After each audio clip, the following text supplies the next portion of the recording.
Hello, traders. FX Pip Collector here. Today is Monday, November 10th, and this is my analysis for the pound US dollar, and we're on the daily time frame. So on the daily time frame, the trend is definitely still down. We have no break of structure up. We have no significant higher low. We don't really know whether this move up is only a pullback to this last move down.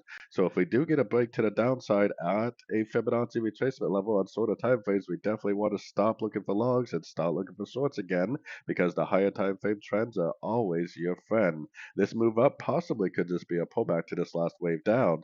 But while we're looking for longs on shorter time frames, if we go down to the 1 hour, and if it does just keep on making higher highs, higher lows, it just makes a very impulsive move up and eventually breaks that daily time frame structure, then that's great news for us.